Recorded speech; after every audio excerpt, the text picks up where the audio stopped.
வணக்கம். நான் இன்னைக்கு உங்ககிட்ட டிஸ்கஸ் பண்ண போற விஷயம் பொம்பளைங்களை பத்தி தான். பொம்பளைங்களுக்கு சேஃப்டி இருக்கா? எந்த அளவுக்கு சேஃப்டி இருக்கு? இந்தியாவிலேயே நிறைய பொம்பளைங்க ஒர்க் பண்ற ஒரு நாடு தான் தமிழ்நாடு. கல்லூரியில, ஸ்கூல்ல, ஒர்க் பண்ற பிளேஸ்ல எல்லா இடத்துலையுமே பொம்பளைங்களுக்கு கம்மி தான் சேஃப்டி. ஆனா அந்த கம்மியான சேஃப்டிலையும் அவங்க பயந்து பயந்து தான் ஓரோ இடத்துலையும் அவங்க ஒர்க் பண்ணிட்டே இருக்காங்க. இந்த ஒரு சூழ்நிலையை நம்ம மாற்றணும்னா நம்ம சட்டத்துக்கு தான் முடியும். அந்த சட்டத்தையே திருத்தி இருக்காங்க நம்முடைய தமிழ்நாடு அரசு, ஹானரபிள் சீஃப் மினிஸ்டர் திரு மு.க. ஸ்டாலின் அவர்கள். அந்த சட்டத்தையே கண்டிப்பாகவே ஒவ்வொரு பொம்பளைங்களும் தெரிஞ்சிருக்க வேண்டும்.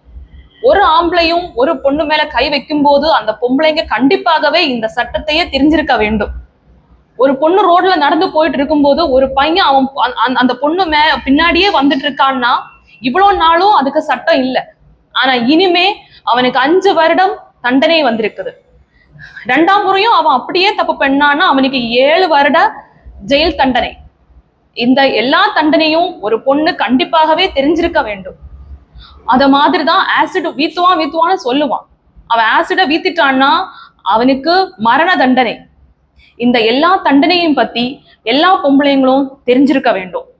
ஒவ்வொரு பொம்பளைங்களுடைய பேரண்ட்ஸும் இந்த தண்டனையை பத்தி தெரிஞ்சிருக்க வேண்டும். நம்ம நாட்டுல ஒரு 12 வயதான ஒரு பொம்பளைங்களை நம்மள வெளியில விடும்போது ரொம்ப தான் பயம். ஏன் 10 வயது, 11 வயது, 12 வயது சின்ன சின்ன குழந்தைங்களும் கூட வெளியில இறங்கி நடக்க முடியாத ஒரு சூழ்நிலை வந்திருக்குது. ஏன் இந்த சூழ்நிலை? அதை தடுக்க வேண்டும். இந்த நியமத்தை நம்ம ஃப்ரெண்ட்ல கொண்டு வந்து தண்டனை கண்டிப்பாக வாங்கி கொடுக்க வேண்டும்.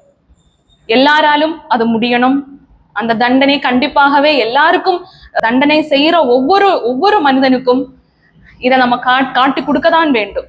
சட்டத்தையே திருத்தி பொம்பளைங்களுக்கு எதிராக வரும் குற்றங்களுக்குள்ள தண்டனை அறிவித்த திரு மு.க. ஸ்டாலின் அவர்களுக்கு என்னுடைய full support and best wishes. Thank you.